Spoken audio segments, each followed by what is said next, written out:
Hello, everyone. Welcome to another Capes and Lunatics episode. It's me, Phil.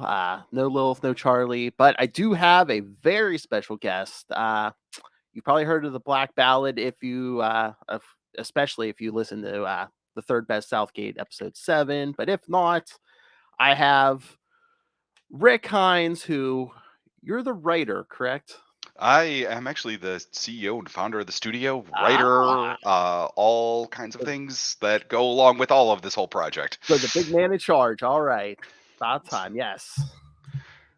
Was So, waiting for Rob Southgate to send me information. I got nothing. But I th- yeah, I thought that's what I heard, that you were the man in charge. yeah, no, so Storytellers Forge Studios. I mean, I'll get all into all Yeah. of that stuff, but it's co-founded between me and two other people. But this was ultimately this entire project that we assembled and we wrote. I'm the sort of the main writer that behind the scenes that does well crazy content about death and what happens after you TPK your party. So there's a lot of us that work on tabletop RPG projects, but I'm a novelist primarily, and so I had Oh, written a few novels ahead of time that are sarcastic stuff about the end of the world. And I had been writing in tabletop games for since I was like 17 years old, and everything from White Wolf to Shadowrun, Cyberpunk, like a bunch of different game lines, storytelling, playing in, some freelance minor contributions here. But some years back, I helmed and wrote with Pat Edwards my first major RPG campaign, the Red Opera. And then I did writing director on another project, and then the Black Ballad is like fully ours, and we just launched it. So so again, I mean, you'll have to excuse me. I'm not the most knowledgeable about gaming and all that. Tell everyone what is the Black Ballad. okay, so if any of you guys play tabletop RPG role playing games, the Black Ballad is the perfect adventure to run after you kill your entire party.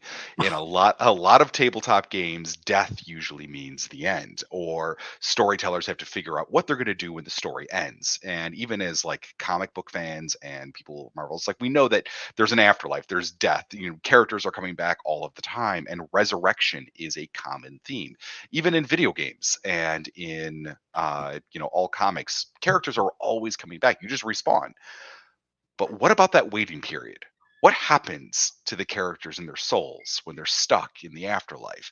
And what are the implications in a society when anybody can be revived for a cost of 100 gold piece diamond? Or magic and clerics and necromancers can just bring souls back from the dead. Perhaps the reason that fantasy worlds never truly evolve is because nobody ever really dies. And we're going to play around with these divine themes in the Black Ballad through this massive 400 page or like 300 page plus like epic campaign that's about a year and a half of gameplay for your players to uh, determine whether or not resurrection magic should even be allowed to exist. Are they willing to fight a god for their convictions? Are they willing to escape from the prison or purgatory, or will they find new purpose in the afterlife?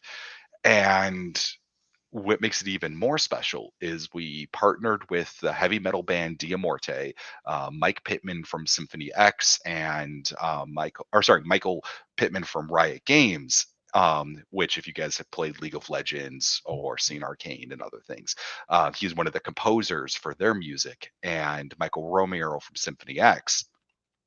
And we have a full custom soundtrack that goes along with the entire campaign.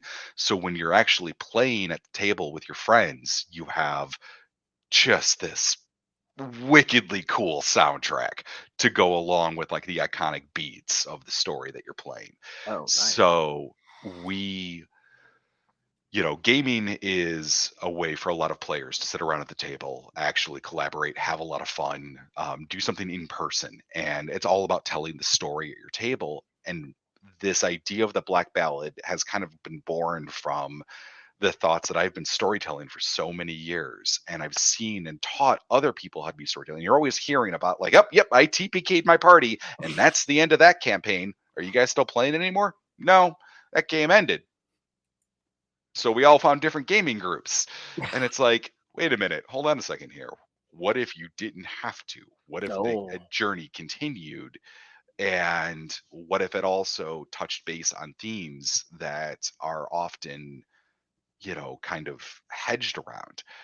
And then what if you were a group of gamers that had played D&D back in college, right? Or, 10, 20 years ago, and you Yeah. had all of these characters that have since, either died in this one game, or your favorite characters. What if there was a chance for them to ride one more time for something actually meaningful, epic, and metal? And that's what we started writing. We formed our own studio, because creatives in a lot of industries, whether it be tabletop gaming, comics, freelance art, I mean, you can at this point find stories on the internet almost daily of, the struggles of freelancers and things like that. And we were like, no, we're going to do a studio that is, no to AI art. We let our creators own the rights. We're going to do something like different for us, because we've all worked in these other companies. Like, no, wait a minute, unshackled and independent, we could do this really cool thing and tell a story that we couldn't have lit anywhere else. And you said you're a novelist also. I mean, I've talked to a bunch of comic book writers, and like some of them have even worked in like television and stuff, and saying like writing a comic is so different from like writing for TV and even movies. Like, okay, time to brag. When you're creating a game like this, I mean, it's so much more than like even when you're writing a novel, which is hard enough, right? It's like a novel, it's you. You're thinking, okay, the characters are going to go from point A to point B to point C. But when you're creating a game, you have to think there's what, like 50 different directions Oh a yeah, player can go. So you you have have to, especially in tabletop gaming, right? Where there is, unlike a video game, I can at least write these few narrative yeah. tracks, right? And I also have to write it in the sense that I'm not the one who's going to be sitting there telling and narrating that story to you guys, right? It has to be written almost in a way that is still flavorful and fun for anybody to read it, like they just wanted to read a story, but also be instructional for anybody to pick on it up. And luckily, I have a lot of experience in teaching storytellers and getting people into like, how do you take that step to Oh, be the person in that chair? And that's actually where the name for the studio comes from, Storytellers Forge. At some point, maybe in this, I can talk about this whole like oh yeah, please. program that we ran, where we were teaching, kids ages 8 to 17 how to become storytellers, because we always need more of them. And so I had been writing, I did for about 2.5 years for Geek and Sundry, and Nerdist. I had written a lot of like storytelling tips and tricks. We called it the GM Tips series.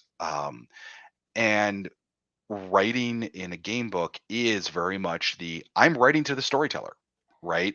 It's the players get some fun options. There's some parts in there for them, but it's a lot of kind of got to mix the like, here's this section that just drips and oozes with wicked flavor that's going to set a mood. And then I'm also going to be like, hey, Phil, all right, listen, when your players do this, here are your options, right?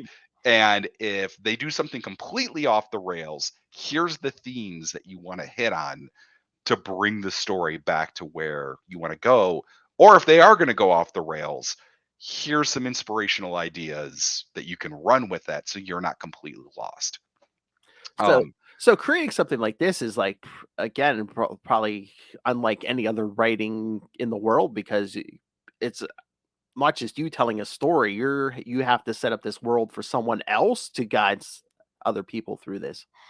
I actually kind of debate on whether or not writing a novel is harder than writing a game book. And so, because there's two merits to both. A novel, like, my series tends to be roughly novels run around 110 to 140,000 words, right? Mhm. And I get to put on music, I get lost in the zone, and I just, imagine demons and magic in the Yes. world, and I like get to have a lot of fun with that, and I'll argue with my own characters in my own head, and it'll be a freaking treat.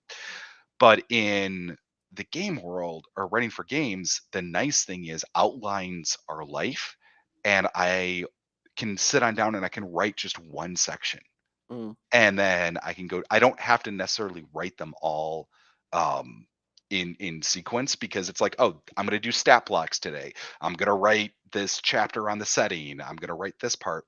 So you can mix and match, and you can have other people help in a game world where you can't have that same kind of collaboration in, a novel. I can't have, Yeah. 10 other writers in this.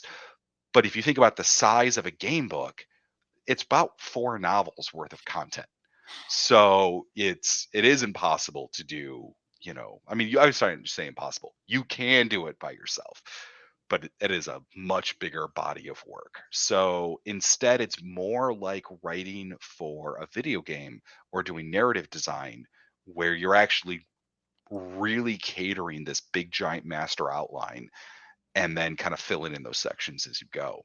Um, and since you don't have to stitch everything together, um, that gives us some leeway to provide instructions in between those chapters to those other people. So it's interesting. It's a different kind of writing for sure, and you can definitely see different styles and strengths of different authors and writers. People who are purely tabletop RPG writing, if I give them a white piece of paper and I say, okay, cool, you fill out this section that describes what happens when you die in the afterlife. There is sometimes that like freeze shock, because they're not used to just having that white piece of paper with nothing there. Mm. Because, in the tabletop world, we get a lot of, here's this outline, here's what we want, you have this many words, you get 3,000 words for this section. So I spend a lot of time sort of organizing that information so that, other people can like fill in the blanks. Whereas in a novel world, yeah, it really just is on you Yeah. to just go from zero. On the flip side, I am terrible at writing mechanics sometimes. I will write like monster stat blocks, and I naturally want to describe like, oh, this wraith is gonna like, like vomit bloods of acid, and it's gonna, do all these like horrible things, and like my monster ability will end up being like a paragraph of narrative text. And then one of the tabletop like specialists will come on in and just be like, it spits acid blood. It deals 3d8 damage. And I'm like, but all of that cool flavor. They're like, Rick, that goes in the novel part. So is that another challenge to do it too, where it's like you want to provide people with a fully solid formed idea, but also you want to give them room to adapt to how they're going to play the game? Yeah, yeah. There is always that like balance that you Yeah. strike, which is really the purview of a wonderful editorial team. And, truly, these books are forged in the fires of editing. And I know the phrase is often out there being told that, oh, you have to kill your darlings, or you have to cut things back, or you have to go add more to tell people this is what you need to do. But our group of dev editors that we have are pretty vicious, and I love them endlessly, because I'm definitely on the writing side. I come up with all the fun ideas. Me and Mhm. Pat Edwards and a few other writers, we were like boom, boom, boom, boom. And then the editorial team is going to go, cool, let's distill this down now, and we're going to rip this stuff out. And I'm going to be like, but that's a really beautiful sentence, it flows so well, I mean, look at that. And they're like, no, delete. Is it just for sake of space, or are they just like, no, no, no, you don't need all this, especially for a game where we want people to make it their own? And No, it's more out of it's more out of sense of providing the information in a way that gives you some of that flavor, but then doesn't make the critical bit lost. mm, Layout is really important in a game book, because when you're storytelling at a table, I could write these huge narrative blocks of yeah, NPC dialogue and setting information.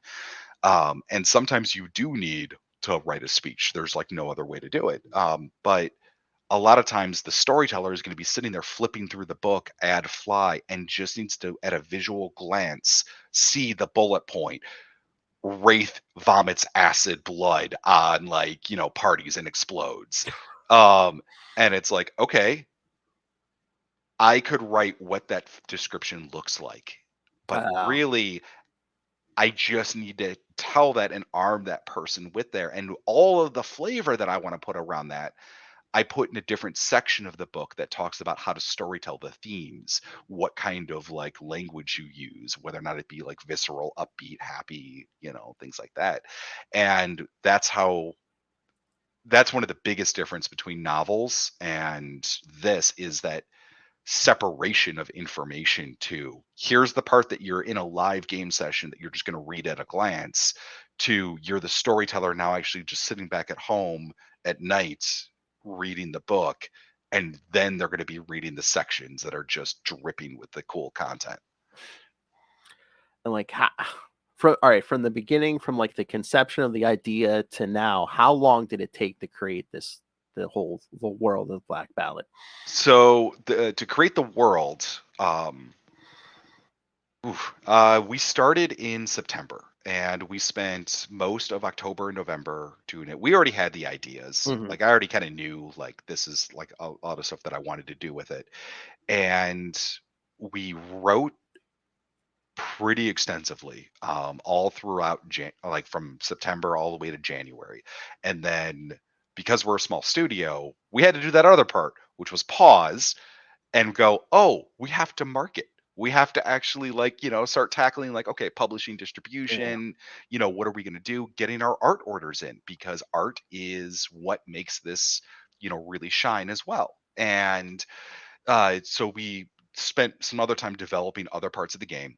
And we just entered crowdfunding on March 7th. And then when we see where the crowdfunding goes, there's certain bits that people could back in the crowdfunding. Like somebody could go on there right now and be like, I want to make a god and an entire religion in this world. And then they can back that tier and then Oh, we'll sit with them and they'll work with our design team. We'll design them their vision for a deity and a religion in the afterlife. And then we'll bake that into the story. wow. So we could only go so far in development um, because we needed to leave that space open for other people to like come up with an idea and then we'll immortalize it in the book and have that part there. Yeah, I mean, just that's always even for me, it's just like trying to get the word out about the podcast and stuff. It's like it's so great that I think this is probably the most creative time in history. I mean, just like I don't nerd culture or just everything. And it's just but it's so hard for everyone to get their word out because there are so many people doing so many projects, which is great. But I think individually, everyone's like, how do I get the word out about my stuff? I mean, nerds have definitely inherited the earth. Oh yeah. What was once considered to the side is now pop culture. Oh yeah. And COVID, I think, as traumatic as it was and as hard hitting as it was for many things, one boon that it did have was that because people were trapped at Yeah. home, they reached the end of the internet and they got tired of Netflix. People started reading again. And Yes. I was like, as an author, I'm like, yes, I have books.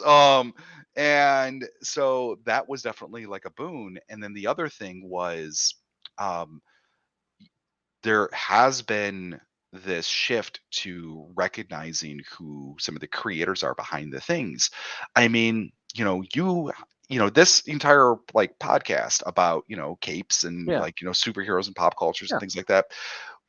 We often attribute, people will be like, oh, Robert Downey Jr. is Iron Man, and if that actor ever did something like wrong or out there, and there's a whole thing that goes with it. But at the point, all the way back, some writer in a room actually wrote that script and came up with the characters and Yes. did the things. There's so many people along the way that make things, but everything does distill back to some person who's nuts that will listen to music and write words on a keyboard. Yes. That's why I like going to conventions a lot. I'm always at anime conventions, Mm. pop culture cons. I'm always there because it's always voice actors and writers that you see there a lot of times, because it's the one way for us to get out from behind the, Yes. animated characters or like the novel and be like, yes, I'm an actual person. Like, I exist. Here's who I am. Yeah, it does seem like a golden age for creators because it's like now, like I'll talk to create like comic book writers who like I was reading their stuff as a teenager, and I'm like, I can't, if you would have told me back then, if I'd one day get the chance, I mean, there's a guy me and one of my co-hosts talk to him every month, and I used to read his comic books all the time. I'm like, if you had told teenage me I got to talk to this gentleman every month, once a month, I would have keeled over. I'm just, I just had this moment at a convention. I was invited to Pensacon in Pensacola, Florida, to go be, one of their literary guests.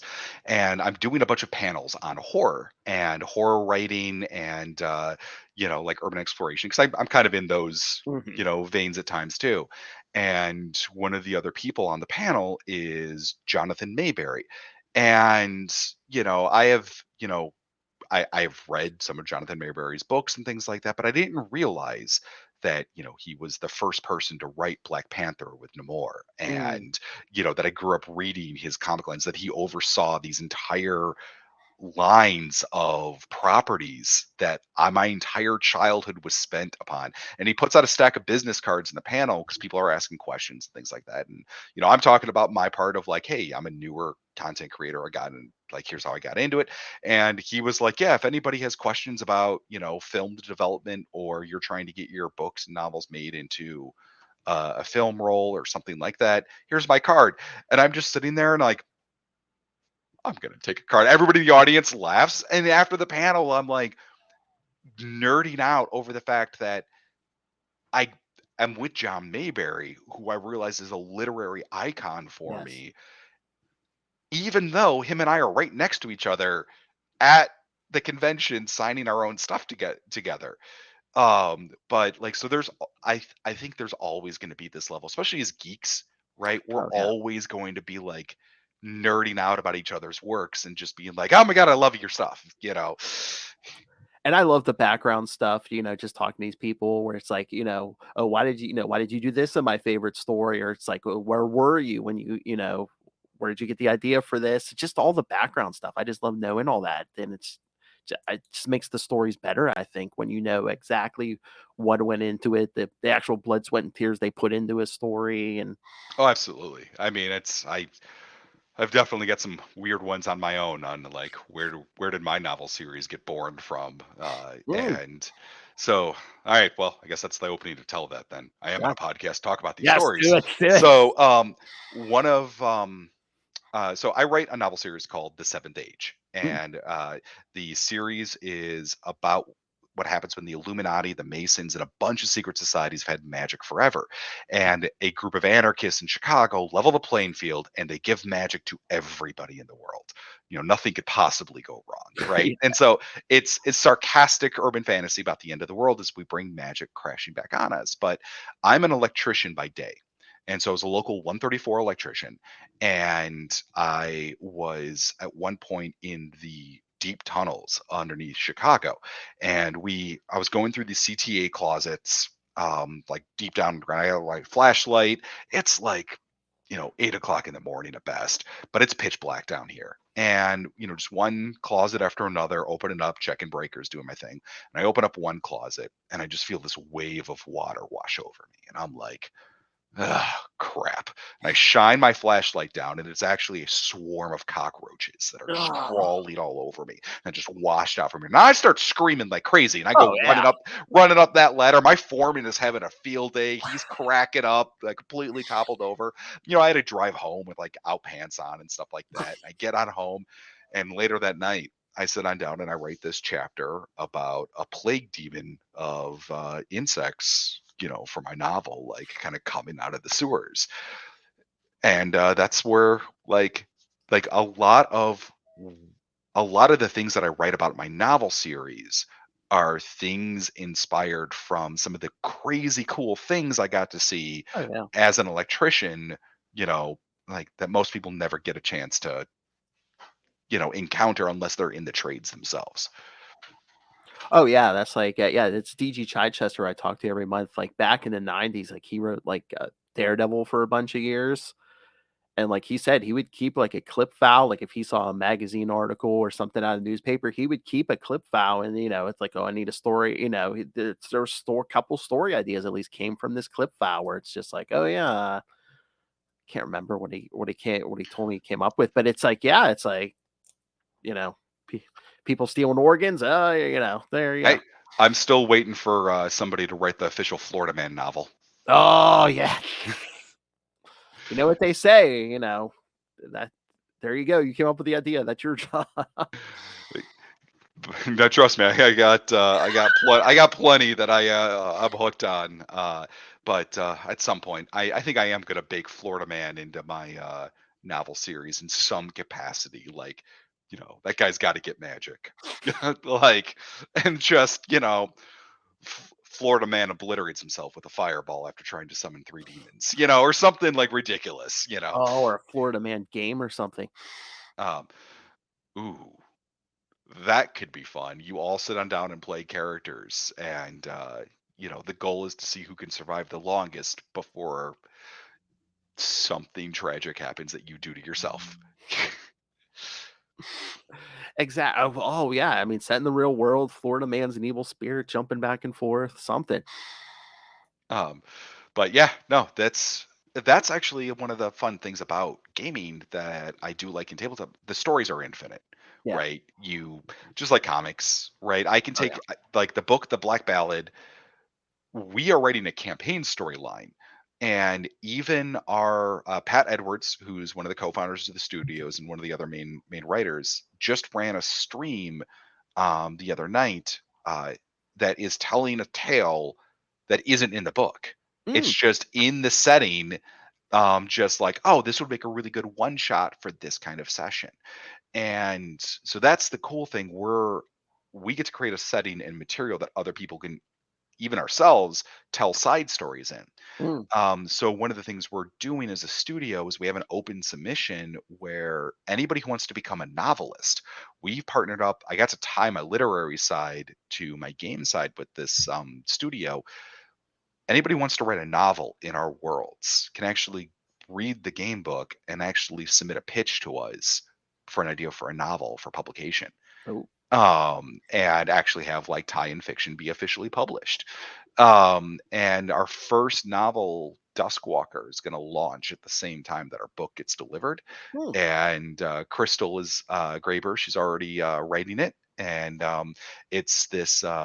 Her idea was that, hey, you have this afterlife, and you have this playable species of characters called the Unhallowed, and they are people who have escaped from the afterlife but are still finding themselves chained to purgatory in the real world. mm. And every time they go to sleep, their soul descends into the afterlife. So her novel's about this person who escapes and realizes that everybody that he loves is still down in the afterlife, and the only way that he can see them is by like going to sleep each night. But then he can't really interact with them in the same way, because right as calamity hits them, he has to wake back up. So it's kind of this like inversion on, it's like a reverse haunting with some diabolical twists in it. Uh, and so, but it's a story that's not the story of the campaign that you are playing in the Black Ballad. Ours is just a mega event, but the setting itself can spawn like nearly infinite tales. Oh, I mean, that sounds great, right? A novel in there. This is coming from a man who's never written a book in his life. That sounds. Hey, we were almost contemplating doing a graphic novel, and we still might do it Mm, in the future. Because I mean, we have all of these amazing artists, and if any of the artists at the end of this are like, "Hey, I really have an idea for a graphic novel that I want to publish," ah, like, great, let's go. So that's some of the other stuff I'm really excited about. Like kind of in the future for Storytellers Forge, provided we keep making as we're going. I mean, we're in the middle of crowdfunding right now, so the further we get, the healthier start we have. And again, and you mentioned a soundtrack. I mean, I love soundtracks. I mean, you could give me like the most horrible movie, but if it has a great soundtrack, I will listen the hell out of that soundtrack. Oh, I'm gonna have to share with you. Do you like metal? Yes, yes, yes. Okay, so the Diamorte has this video called "Where the Light Grows Cold," and they're the band behind it. But "Where the Light Grows Cold" was a video with this. I guess to go all the way back, there was this book that I had written called The Red Opera, and it's another game book, and it's a story about warlocks and this war, and it sort of its origins kind of began in my kitchen. Again, I'm an electrician, and I did concert lighting for a while. Mhm. And so I had this metal band, but a bunch of my friends, Drake Mephisto, and they were like had an ensemble cast from Cradle of Filth, Symphony X. They were just an o- a an ensemble band that was putting on a special Red Opera Diamorte kind of cast. And they were talking about how hard it was to get metal out into the world. And I was like, guys, you have the Budapest Scoring Orchestra composing like entire backtracks. Your music like is amazing. If you guys strip out the lyrics, I could write an entire um campaign with it. So me, Courtney Penny, who's our lead editor, and Pat Edwards got the download of the lyric sheets. Everybody in the room was kind of like, all right, we can do this. And I was like, the Venn diagram between people who like metal and enjoy games was like basically a circle. Yeah. We're like, all right, let's start writing. And it was supposed to be just this tiny little thing that was going to be like band merch, right? For them to go on out at their like concerts and be like, yeah, we also have this, storyline.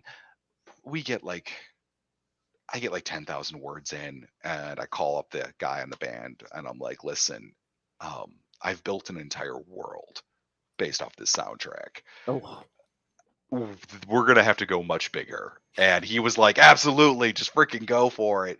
And so at that point, he kind of cut us loose. He cut our writer loose to build a world out of poems, basically. And we spent about a year making that.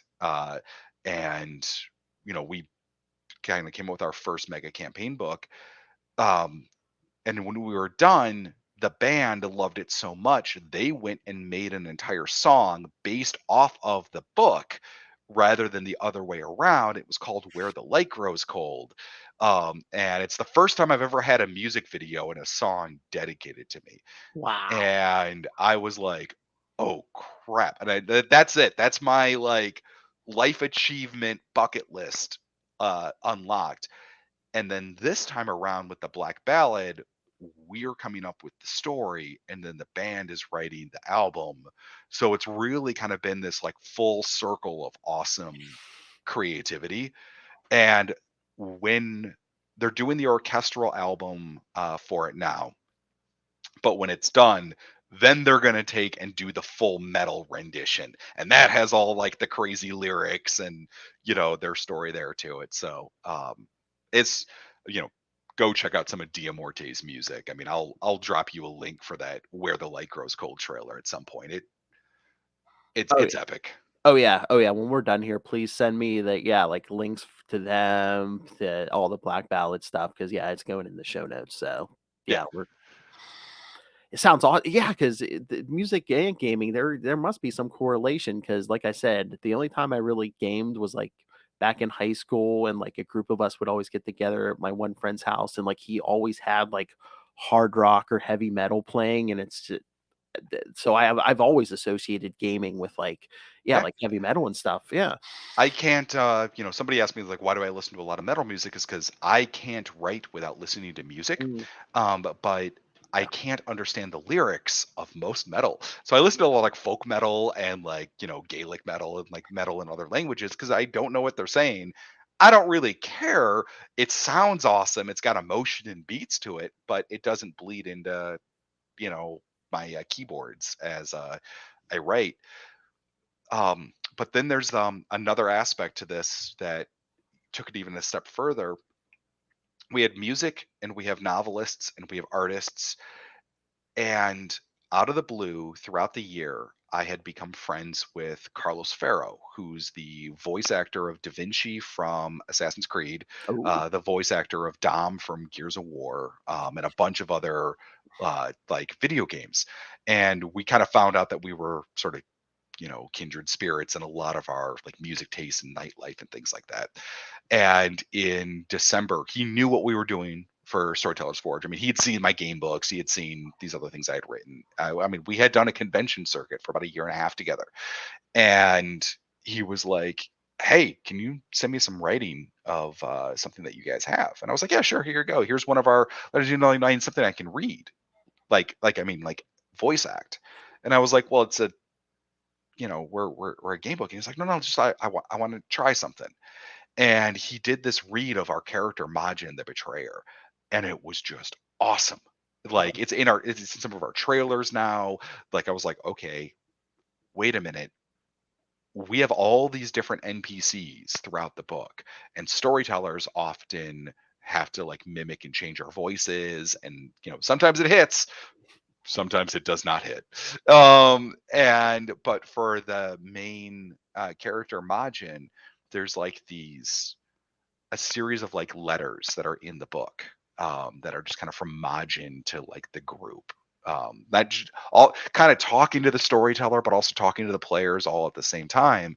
We're now having like voice actors actually narrate those, and then the band is writing custom scores directly to the narration in addition to like the soundtrack.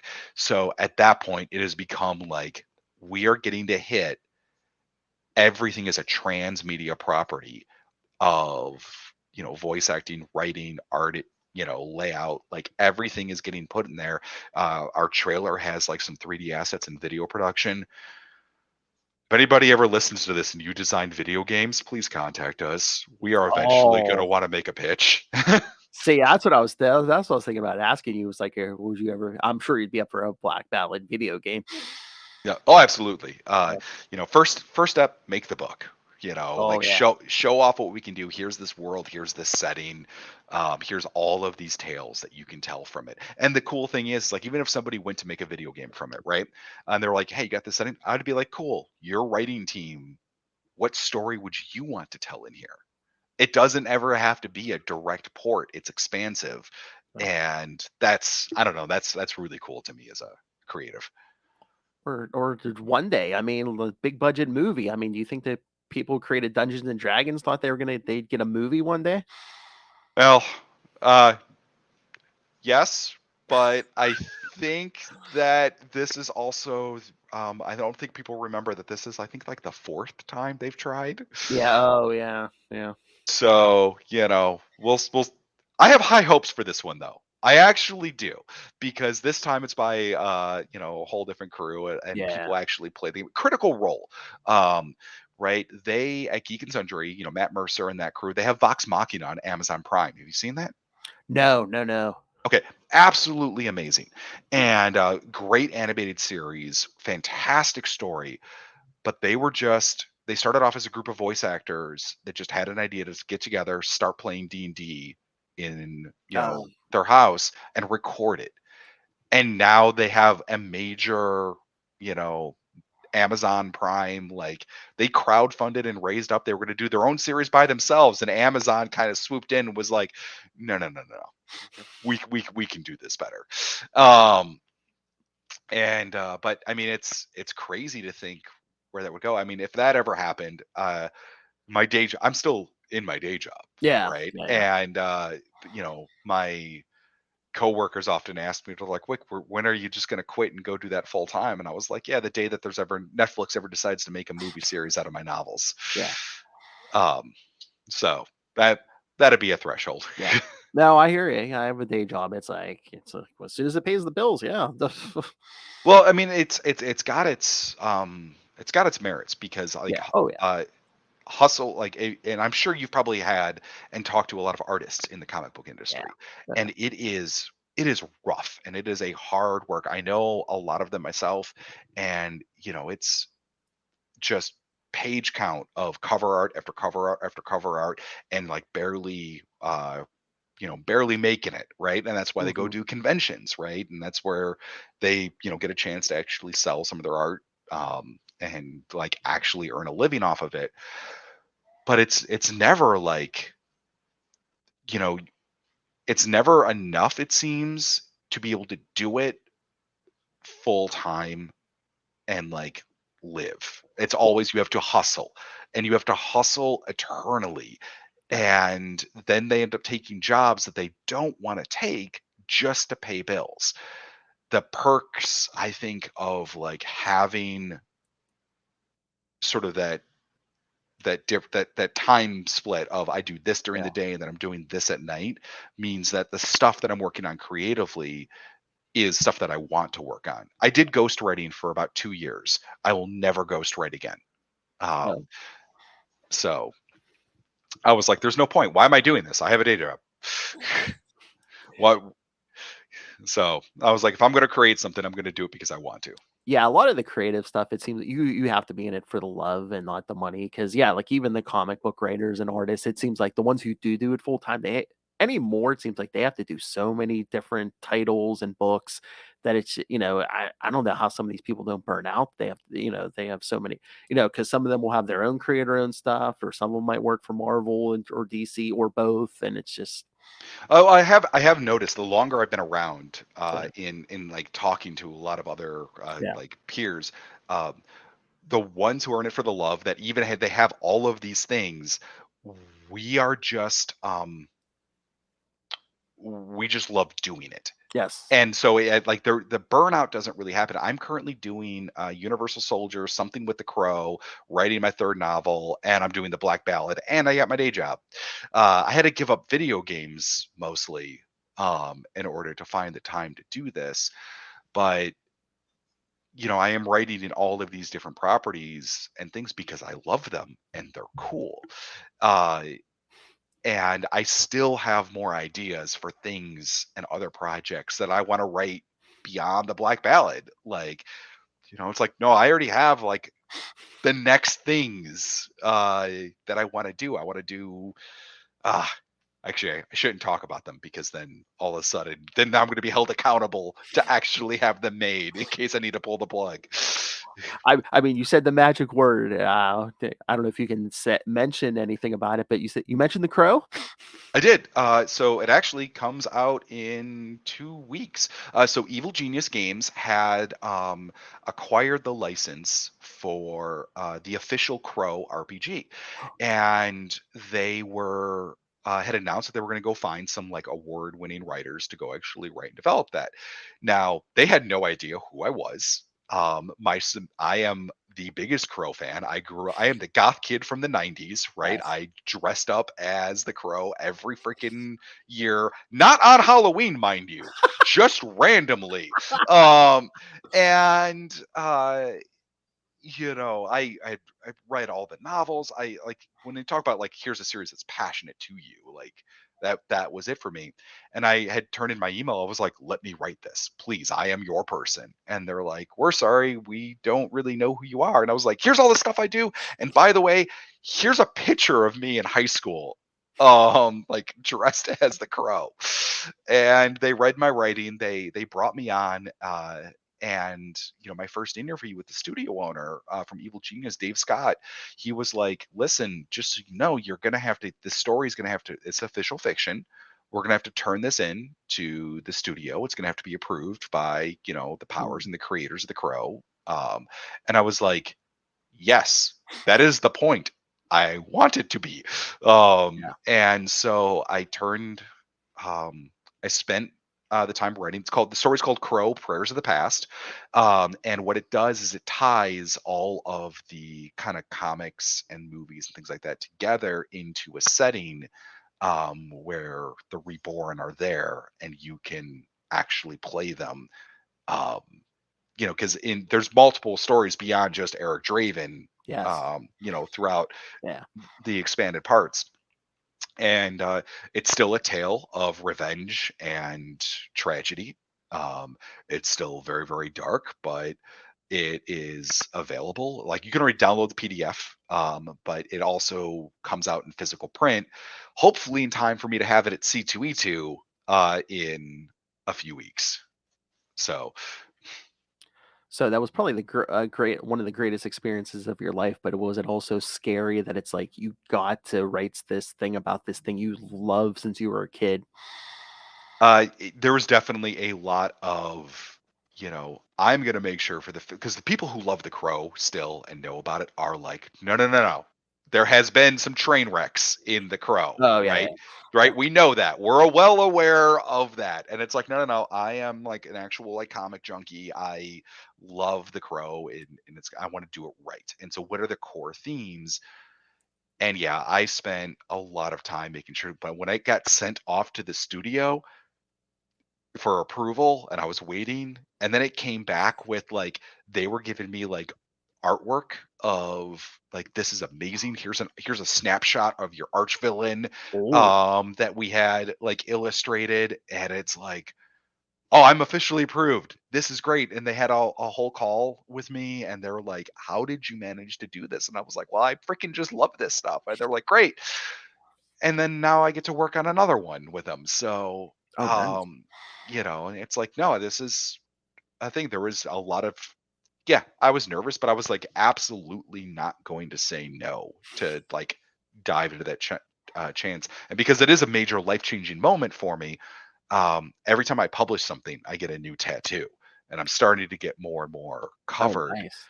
I'm kind of terrified of the fact that I'm going to have to go get the tattoo of the crow on my ribs, and I know that that is going to hurt. Oh yeah. Um, so, uh, yeah, that thought still haunts me. I'm like, maybe I should find a different spot other than my ribs, but Well, through the pain, wow, it hurts. Just remember, it be like this thing that you loved. You are now a part of it. yep. So, and I also had the realization that I am now writing more things than I ever did when I first started. Progression of anybody that Yeah. managed to, you know, I kind of keep doing it even through the failures.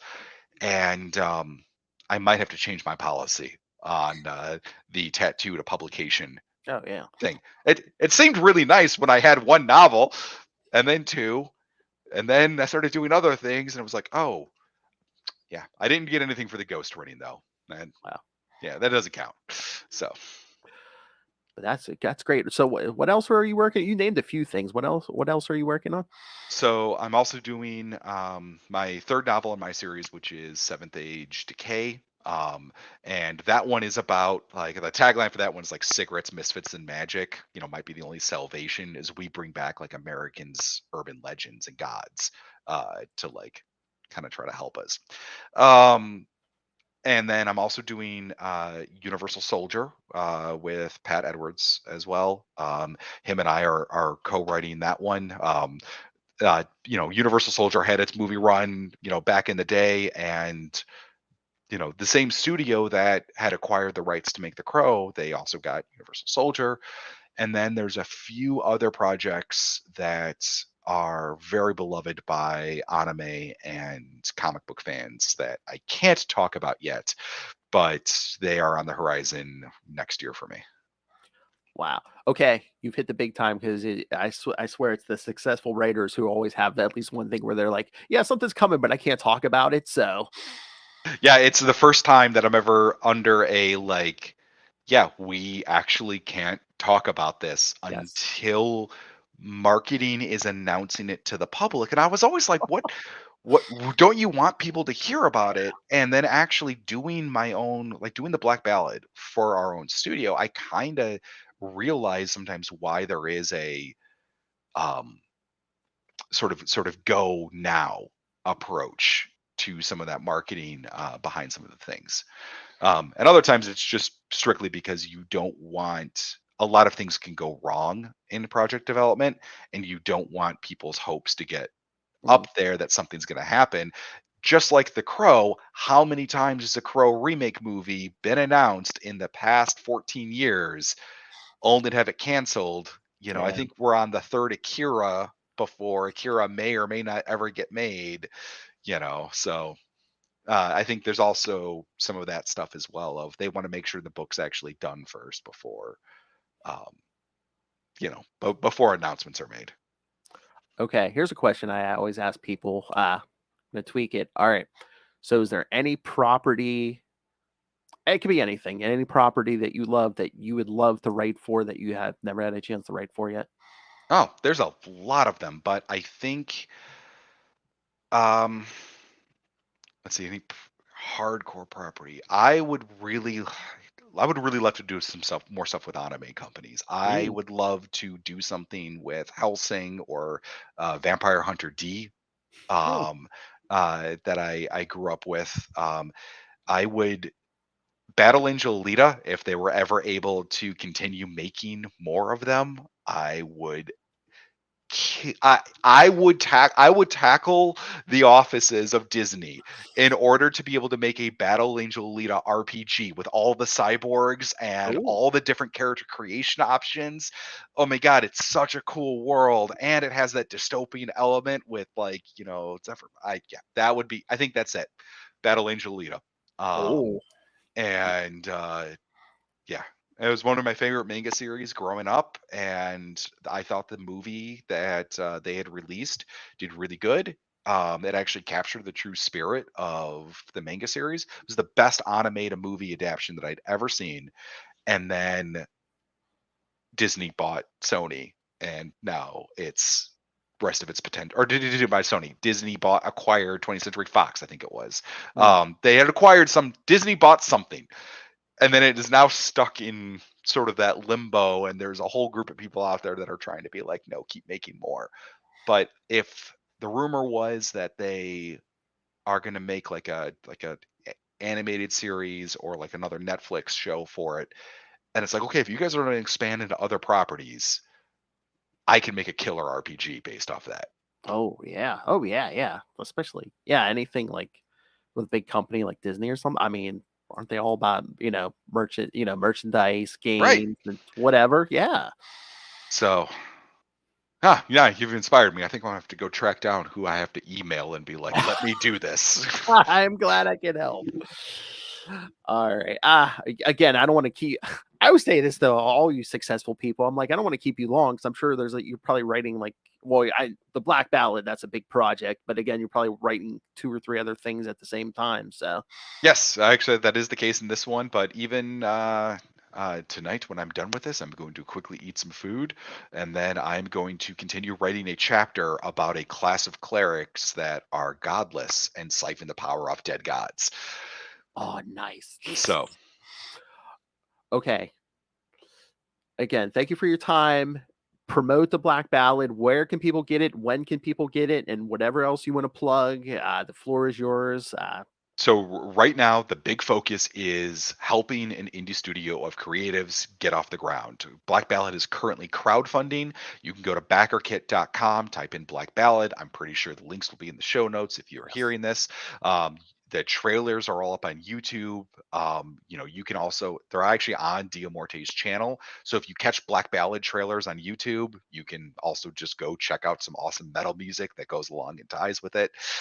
So right now, that is the big focus. You can also go to storytellersforge.com and you can read all about our studio, our team, our missions, all these wonderful people that are helping us bring this to life. And that is the primary focus. But if you're a novel reader, the Seventh Age series is sarcastic shit about the end of the world. And so we take magic and I crash it back out into the modern age rather than keep it hidden like a lot of urban fantasy. So, Do you have like your own personal website where it's like if we just want to find the writings of yep, Rick, I can do. So I am rickheinzwrites.com. I should also remember to actually say that part too.